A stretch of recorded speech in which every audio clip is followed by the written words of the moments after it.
Thailand में सबसे बड़ी गणपति जी की मूर्ति है 123 फीट्स। तो आज से ना कुछ साल पहले थाईलैंड में इन्फ्लेशन, महंगाई बहुत बढ़ रही थी। कुछ भी कोशिश कर लो रोक ही नहीं पा रहे। उनकी कमेटी एक थी, उनमें से एक व्यक्ति ने कहा कि एक काम करते हैं, गणेश जी का फोटो नोट पे छापना शुरू करते हैं। अब जान के हैरान हो जाओगे, आज वो एंटीक में ऑक्शन होते हैं वो नोट, और उनकी अर्थव्यवस्था सही हो गई। इंडोनेशिया तो वहां पर एक वोल्केनो है जहां पर लास्ट 750 से 800 साल पूर्व से एक गणेश जी की मूर्ति रखी गई है वोल्केनो के पास में।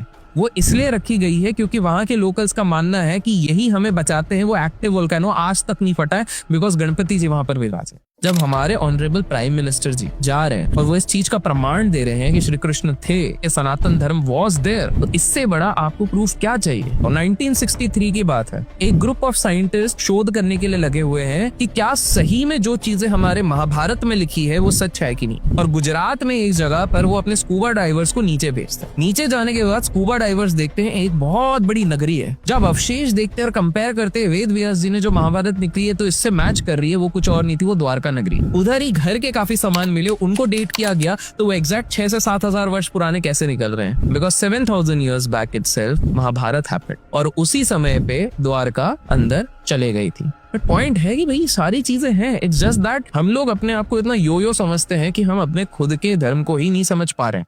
आज भी नरसिंह भगवान वहां पर साक्षात विराजमान है। जब आप आंध्र प्रदेश जाते हैं, यहाँ एक और जगह है अहोबिलम, जब आप इधर ट्रैक करके जाते हैं, आप जब ऊपर देखते हैं तो आपको एक ध्वज लहराता हुआ दिखता है। तो ये ध्वज पता है कहाँ पे लहरा रहा है? ये वही स्तंभ है जिससे नरसिंह भगवान निकले थे। वहीं पर एक मंदिर है जहाँ नरसिंह भगवान की एक बहुत ही मिस्टिकल चीज होती है। आप मंदिर जा सकते हैं, प्रभु के दर्शन साल में सिर्फ एक बार होते हैं। क्यों? क्योंकि नरसिंह भगवान का तेज इतना है, एनर्जी इतनी है कि आम इंसान उसको सह नहीं पाएगा। इसी मंदिर में पंडित लोगों ने खुद ने किया है। वो मूर्ति टफ नहीं है, बहुत फीबल है। उसको जब आप टच करते हो तो आपकी उंगली भी अंदर जाती है और थोड़ी उंगली अंदर चले जाती है तो रेड कलर का फ्लूइड निकलता है, ऐसा माना जाता है। आज भी नरसिंह भगवान वहां पर साक्षात विराजमान है।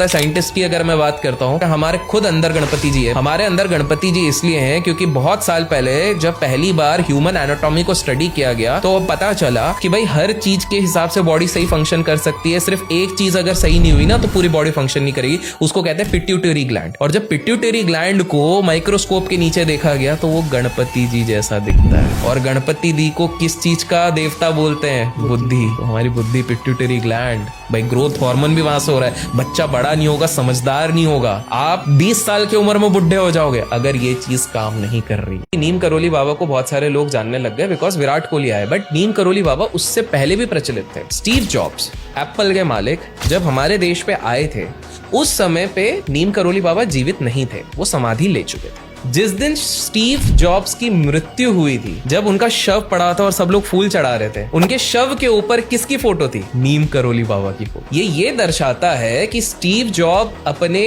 अंतिम क्षणों में भी अपने साथ नीम करोली बाबा का आशीर्वाद लेके जा रहे हैं। कुछ लोग बोलते हैं राम सेतु ब्रिज नहीं बना है। नासा ने खुद ने जब सैटेलाइट के इमेज डाले और उसने बताया कि भैया एक ह्यूमन मेड ब्रिज है जो पानी के नीचे ढक गया है इंडिया से श्रीलंका के बीच में, और उसकी डेट सीधे निकल रही है रामायण की। ये क्या था? राम सेतु ब्रिज ही था। रामेश्वरम में जाएंगे आज भी आपको ऐसा पत्थर मिलेगा जो पानी के ऊपर तैर रहा है। अब साइंटिस्ट लोग बोलेंगे अरे वोल्केनिक इरप्शन के बाद जो एक हैलो स्टोन बन जाएगा तो वैक्यूम के साथ साथ वो फ्लोट करने लग जाएगा पानी में। ऐसा रामेश्वरम के पास कौन सा वोल्केनो है? अब बताइए, नहीं है। ये शिव जी की एक बहुत बढ़िया बात है, आप देखोगे हर चीज 3 से जुड़ी रहती है। उनको क्या चढ़ाया जाता है? बेलपत्र। बेलपत्र के होते हैं 3 साइड। उनके कितनी आंखें हैं? 3, 1, 2, 3 है। अगर आप उनके बोलेंगे उनका जो वेपन है उसके कितने वो है? त्रिशूल, 3 है। और उनको हर 3 जन के साथ नाम लिया जाता है जिसको त्रिदेव कहते हैं, ब्रह्मा विष्णु महेश। 3 का एक बहुत बड़ा वैल्यू। आज से कुछ वर्ष पहले अफगानिस्तान में कुछ आर्कियोलॉजिस्ट ने खुदाई करी। जब अफगानिस्तान में खुदाई करी तो उन्हें मिले कुछ गोल्ड कॉइन्स। उन गोल्ड कॉइन्स को कार्बन डेट किया गया और सारी हिस्टोरिकल रेफरेंसेस निकाले गए। पता चला वो 3 से 4,000 वर्ष पुराने। उधर 2 तरीके के कॉइन्स निकाले। उन कॉइन्स के ऊपर क्या बना था मैं बताता हूँ। एक कॉइन के ऊपर एक बलशाली इंसान बना हुआ है जिसके हाथ में एक हल है, जो फार्मर के पास होता है हल है, ठीक है। और दूसरे कॉइन में एक बहुत वेल ड्रेस्ड इंसान जो बिल्कुल किंग जैसा लग रहा है और उसके ऊपर एक चक्र बना हुआ है। सो कृष्ण और बलराम। अमरनाथ की गुफा में 1930 में जब वो ब्लैक एंड व्हाइट खिचक वाली फोटोग्राफ आती थी तो कुछ ट्रैवलर वहां पे गए थे, तब ज्यादा भीड़ नहीं रहती थी। उन्होंने जाके अमरनाथ की एक फोटो खींची गुफा के अंदर पीक टाइम पे, तब वहां पर उनको 2 व्हाइट पिजन्स दिखे 1930s में। 2013 में again a group of tourist गए, उन्होंने फोटो खींची सेम 2 पिजन्स की व्हाइट कलर की। अब आप सोचोगे ये कैसे हो गया? अमरनाथ की हिस्ट्री है, ये वही अमरनाथ है। इतना इसलिए लोग जाते हैं जहां पर शिव जी ने माता पार्वती को अमृतत्व के बारे में बताया था कि अमर आप कैसे